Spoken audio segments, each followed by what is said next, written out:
साल था 261 ईसा पूर्व। जगह दया नदी का तट। यहाँ एक ऐसी भयानक लड़ाई हुई जिसने भारत के इतिहास की धारा ही बदल दी। ये कहानी है एक सम्राट के गहरे पछतावे की, एक विजेता के शांतिदूत बनने की। जी हाँ, ये कहानी है कलिंग युद्ध की। चलिए आज इस ऐतिहासिक लम्हे को और भी करीब से समझते हैं। सिर्फ एक लड़ाई और मौतें 1,00,000। जरा इस आंकड़े के भयावहता के बारे में सोचिए। और सच तो ये है कि ये उस तबाही की सिर्फ एक छोटी सी झलक है जिसे हम आज समझने वाले हैं। लेकिन इस युद्ध से पहले अशोक कौन थे? क्या वो हमेशा से शांति के दूत थे?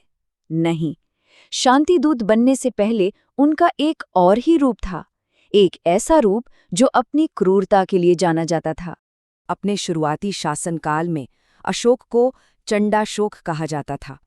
इसका मतलब है क्रूर अशोक, और ये नाम उन्हें ऐसे ही नहीं मिला था।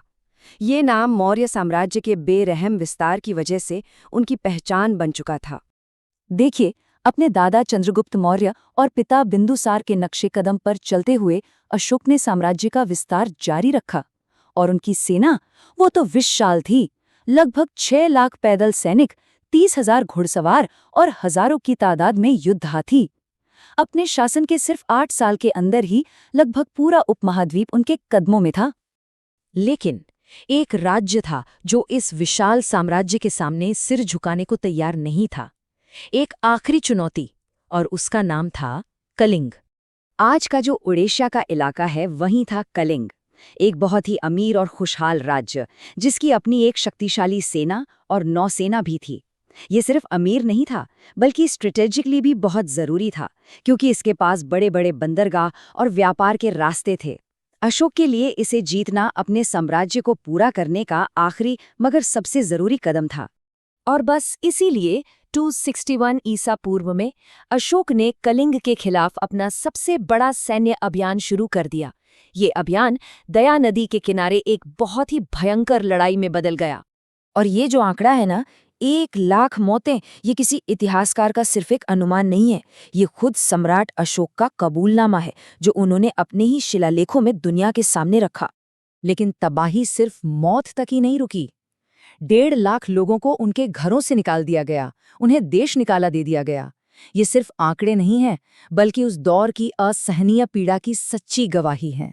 युद्ध तो जीत लिया गया, पर इस जीत का अशोक पर बहुत गहरा मनोवैज्ञानिक असर पड़ा। अब कहानी युद्ध के मैदान से हटकर सम्राट के मन में चल रहे तूफान पर आ जाती है। एक पूरा साम्राज्य मिल गया था, लेकिन इस जीत की असली कीमत क्या थी? अपनी ही मचाई हुई तबाही को देखकर अशोक इसी गहरे नैतिक सवाल से जूझ रहे थे। और इसका जवाब हमें कहीं और से नहीं बल्कि उनके ही शब्दों में मिलता है, उनके प्रमुख शिलालेख 13 से। वो कहते हैं, देवताओं के प्रिय को कलिंग वासियों पर विजय प्राप्त करने का गहरा पश्चाताप है। हत्या, मृत्यु और देश निकाला से उन्हें बहुत पीड़ा हुई है। ये वो पल था जब एक महान विजेता का दिल टूट गया। ये उनके नैतिक जागरण का पल था। और इसी गहरे पछतावे से एक बिल्कुल नए बदलाव की शुरुआत हुई। चलिए देखते हैं कि कैसे अशोक ने धम्म का रास्ता अपनाया। अशोक की पूरे नीति में एक बुनियादी बदलाव आ गया। उन्होंने भेरी घोष यानी युद्ध के नगाड़ों की गूंज को धम्म घोष यानी धर्म और नेकी की पुकार से बदल दिया। मतलब अब तलवार से नहीं बल्कि दिलों को जीत कर राज किया जाएगा। और अपने इस नए नजरिए को लागू करने के लिए अशोक ने बहुत ठोस कदम उठाए। उन्होंने भविष्य में किसी भी तरह के सैन्य विजय का त्याग कर दिया। पूरे साम्राज्य में धम्म के आदेश खुदवाए, लोगों की भलाई के लिए काम किया और दूर दराज के देशों तक शांति के दूत भेजे। और उनका ये बदलाव सिर्फ बातों तक ही सीमित नहीं था। उन्होंने स्तूप बनवाए, बौद्ध मिशनों को दूर दूर तक भेजा, लोगों की सुविधा के लिए सड़कों और अस्पतालों जैसे बुनियादी ढांचे में सुधार किया और अहिंसा, सहिष्णुता को अपने शासन का आधार बना लिया। असल में उनके शासन ने साम्राज्य की परिभाषा ही बदल दी थी।